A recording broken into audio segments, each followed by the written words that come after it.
professeur de chimie au lycée Lola, actuellement en formation à lycée pour la formation des PEL. Monsieur Mansa Condé, vous dites avoir des problèmes avec le département, notamment vous réclamez des arriérés de salaire. Expliquez-nous rapidement, s'il vous plaît.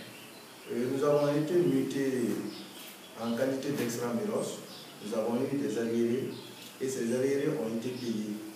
Mais lors de la négociation de ces arriérés, en ce moment, il y avait Louis Mbemba qui était le secrétaire général de la fonction publique, Dr Sulba Silla qui était le secrétaire général de MEPLI. C'était en quelle année? On peut peut-être oublier le nom déjà, mais qu'est-ce qui s'est passé?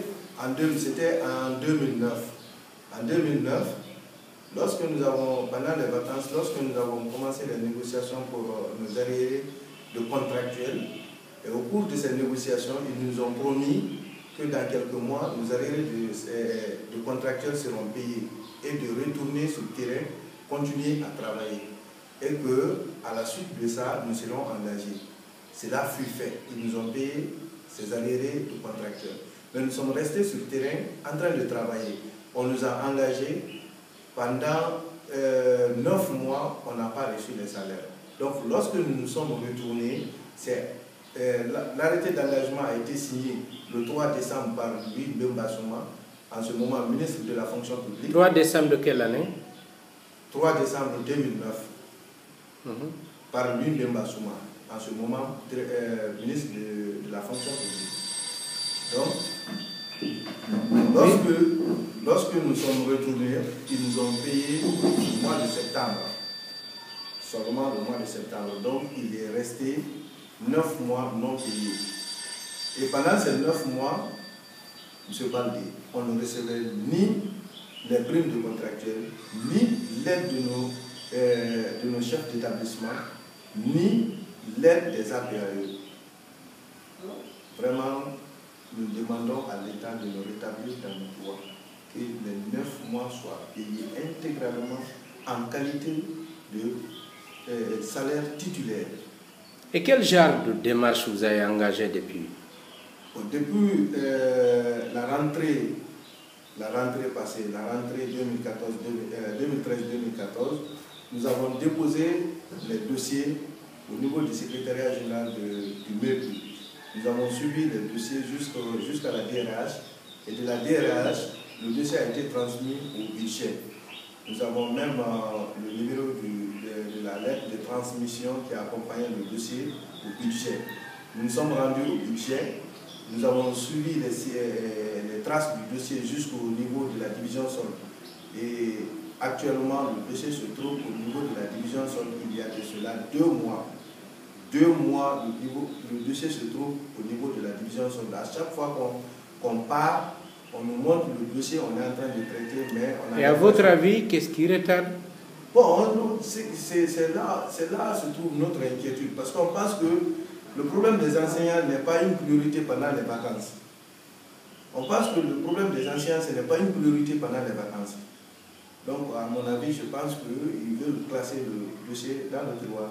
Ce dossier concerne combien de postes? Ce dossier concerne 559 professeurs, mais pour avoir la légitimité de nos amis, nous avons demandé à nos amis de nous remonter des informations. Parce que pour ne pas se faire passer comme des bandits à bord blanc, nous avons demandé à nos amis de nous envoyer des informations. Donc on a pu récapituler l'information de 445 professeurs. Donc nous avons fait même l'état de paye, c'est-à-dire les 445 fait à peu près 4 milliards et quelques, 4 milliards 600 et quelques. Donc le dossier concerne 559, mais il y a 445 qui ont leur état de salaire. D'accord. Une personne devrait être payée à combien? Bon, ça dépend. Vous savez, actuellement, le système éducatif, ils ont encouragé la délocalisation des enseignants. Il y a la zone 1, la zone 2, la zone 3, la zone 4. Donc le salaire varie en fonction de ça. D'accord. Qui est mieux payé que l'autre? Le plus éloigné? Ah oui, c'est le plus éloigné. Le plus éloigné, ça c'est dans la zone 4. Généralement... Vous êtes donc de la zone 4? Non, je suis de la zone 3. de Lola Centre. Mais il y a... Lola n'est pas éloigné? Non, mais c'est éloigné. Ils considèrent que Lola Centre, c'est la ville. C'est à Fombadou, une sous-préfecture de Lola qui est considérée comme zone 4. Et quel est votre principal message? Quel est l'appel que vous avez à lancer? L'appel que j'ai à lancer, c'est de demander aux autorités compétentes de nous rétablir dans nos droits pour nous permettre d'améliorer un peu nos conditions de vie. Parce que la plupart de nos amis croupissent sur le poids des dettes contractées auprès des banques.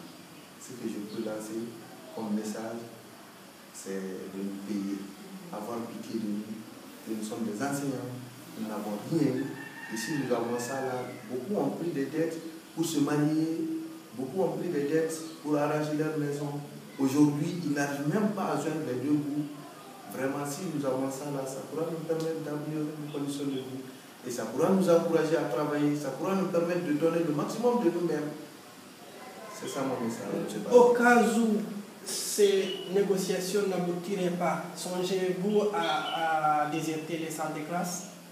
Bon, cela se décidera avec nos amis. Parce que nous représentons tous nos amis, nous avons un réseau d'information très rapide. Et nous avons par préfecture et à l'issue même de ça, on est en train de mettre en place une association qui nous permet d'informer et prendre en compte l'avis de nos amis à l'intérieur du pays que nous représentons.